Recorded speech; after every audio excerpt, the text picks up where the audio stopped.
Terima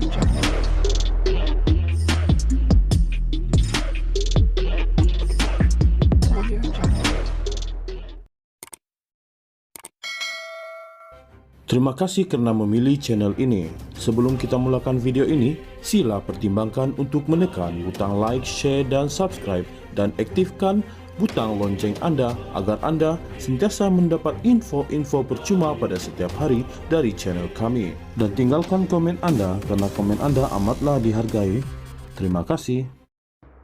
Seorang peguam gagal dalam permohonannya berhubung sama ada yang di Pertuan Agong mempunyai kuasa untuk menolak permintaan Perdana Menteri Muhyiddin Yassin ketika itu untuk mengeluarkan pengisytiharan darurat 4 tahun lalu.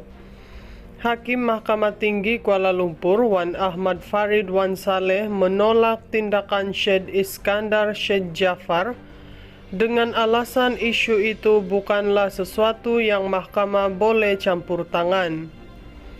Wan Ahmad Farid memutuskan perkara itu membabitkan isu kabinet yang diberi kuasa mengikut perlembagaan untuk menasihati Seri Paduka dalam isu dasar dan keselamatan. Walaupun perisytiharan darurat dibuat oleh Yang di-Pertuan Agong di bawah perkara 150, Perlembagaan Persekutuan di bawah perkara 40-1, Perlembagaan Seri Paduka Baginda hendaklah bertindak mengikut nasihat daripada kabinet. Mahkamah sentiasa menganggap perkara keselamatan mempunyai tekstur yang pelik.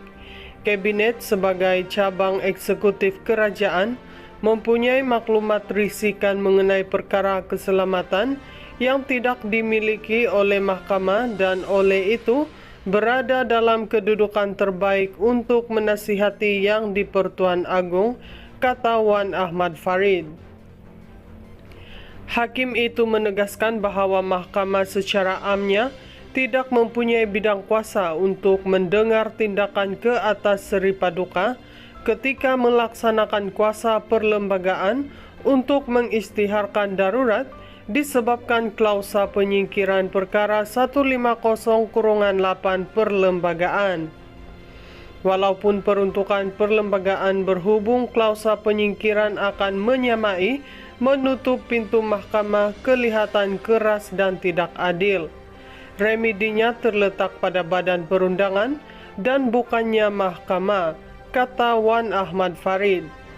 Hakim itu tidak membuat sebarang perintah mengenai kos apabila menolak saman pemula Syed Iskandar. Tindakan undang-undang Syed Iskandar adalah untuk meminta panduan mahkamah berhubung isu perlembagaan yang dikaitkan dengan keputusan Yang di-Pertuan Agong untuk tidak mematuhi permintaan Muhyiddin untuk mengisytiharkan darurat pada 2020. Pada 25 Oktober tahun berkenaan adalah dilaporkan bahawa Yang di-Pertuan Agong memutuskan untuk tidak bersetuju dengan permintaan Muhyiddin atas alasan bahawa Kerajaan Perikatan Nasional ketika itu telah menangani pandemik COVID-19 dengan berkesan. Perlu dimaklumkan bahawa kemudiannya pada 12 Januari 2021, Seri Paduka berkenaan menerima nasihat Muhyiddin untuk mengisytiharkan darurat bagi menangani wabak tersebut. Darurat berkaitan pandemik itu berlarutan sehingga akhir tahun 2021. Menerusi saman itu, Syed Iskandar memohon mahkamah untuk menentukan antara lain sama ada Seri Paduka mempunyai budi bicara yang tidak terbatas untuk tidak mengisytiharkan darurat, walaupun nasihat Perdana Menteri atau Kabinet Persekutuan adalah sebaliknya. Plaintiff juga mahu mahkamah menentukan perkara ini melalui peruntukan perkara 40 dan 150 Perlembagaan Persekutuan. Seorang peguam gagal dalam permohonannya berhubung sama ada Yang di-Pertuan Agong mempunyai kuasa untuk menolak permintaan Perdana Menteri Muhyiddin Yassin ketika itu untuk mengeluarkan pengisytiharan darurat 4 tahun lalu. Hakim Mahkamah Tinggi Kuala Lumpur Wan Ahmad Farid Wan Saleh menolak tindakan Syed Iskandar Syed Jaafar dengan alasan isu itu bukanlah sesuatu yang mahkamah boleh campur tangan. Wan Ahmad Farid memutuskan perkara itu membabitkan isu kabinet yang diberi kuasa mengikut perlembagaan untuk menasihati Seri Paduka dalam isu dasar dan keselamatan. Walaupun peristiharan darurat dibuat oleh Yang di-Pertuan Agong di bawah perkara 150, Perlembagaan Persekutuan di bawah perkara 40-1, Perlembagaan Seri Paduka Baginda hendaklah bertindak mengikut nasihat daripada kabinet. Mahkamah sentiasa menganggap perkara keselamatan mempunyai tekstur yang pelik. Kabinet sebagai cabang eksekutif kerajaan mempunyai maklumat risikan mengenai perkara keselamatan yang tidak dimiliki oleh mahkamah dan oleh itu berada dalam kedudukan terbaik untuk menasihati Yang di-Pertuan Agong, kata Wan Ahmad Farid.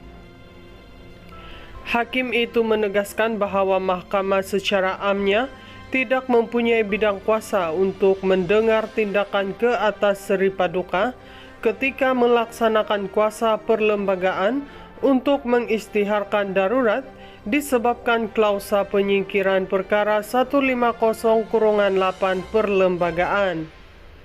Walaupun peruntukan perlembagaan berhubung klausa penyingkiran akan menyamai menutup pintu mahkamah kelihatan keras dan tidak adil.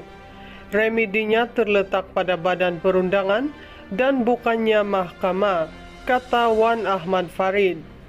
Hakim itu tidak membuat sebarang perintah mengenai kos apabila menolak saman pemula Syed Iskandar. Tindakan undang-undang Syed Iskandar adalah untuk meminta panduan mahkamah berhubung isu perlembagaan yang dikaitkan dengan keputusan Yang di-Pertuan Agong untuk tidak mematuhi permintaan Muhyiddin untuk mengisytiharkan darurat pada 2020. Pada 25 Oktober tahun berkenaan adalah dilaporkan bahawa Yang di-Pertuan Agong memutuskan untuk tidak bersetuju dengan permintaan Muhyiddin atas alasan bahawa Kerajaan Perikatan Nasional ketika itu telah menangani pandemik COVID-19 dengan berkesan. Perlu dimaklumkan bahawa kemudiannya pada 12 Januari 2021, Seri Paduka berkenaan menerima nasihat Muhyiddin untuk mengisytiharkan darurat bagi menangani wabak tersebut. Darurat berkaitan pandemik itu berlarutan sehingga akhir tahun 2021.